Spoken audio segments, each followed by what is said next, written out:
Ang three-way. Ito, bumukas yung ilaw. Ano? Ayaw. Ano?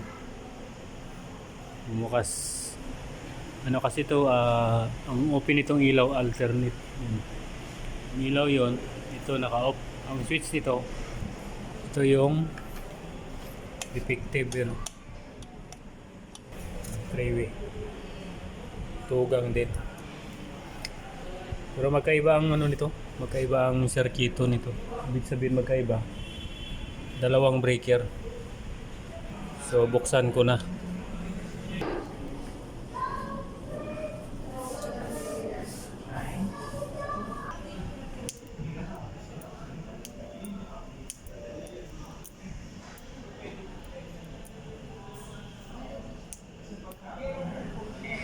Tingnan natin kung mayroong sumindi na ilaw.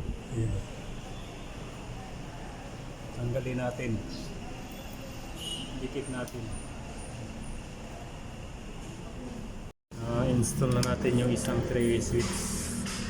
Ito yung common wire o tinatawag kadalasan sa mga electrician power ng switch. So line 1. Ayan. Off natin ulit. On natin. Okay, goods. Off natin. Pag nakaganyan, opposition yan. Ito yung naka-on. Nakaganyan off. Yung nakailaw. Kaya siya may ganito. Para pagdating sa gabi, makita mo at alam mo kung saan banda yung switch kasi may ilaw na LED indicator na kulay pula. Pero mayroon namang switch na walang ilaw, yung LED indicator. Katulad nito, yun, walang. Katulad nito, mayroon. Yun o, mayroon siyang power. So, ang voltahe nito ay 110 volts. Yun o. Dahil ang voltahe dito ay line to line.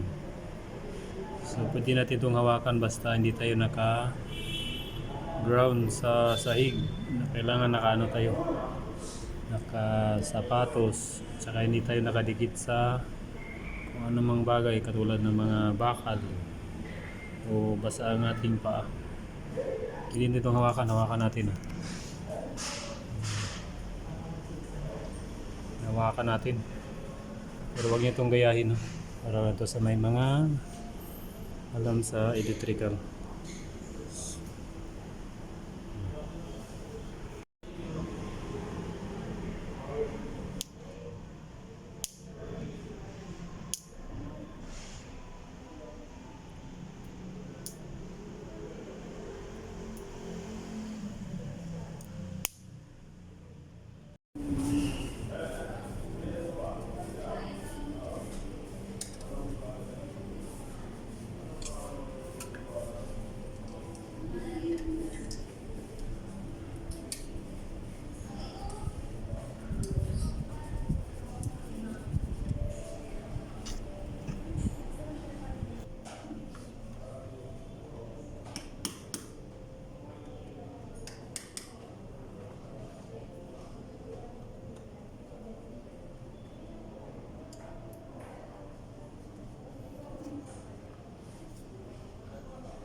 Okay na, goods na goods.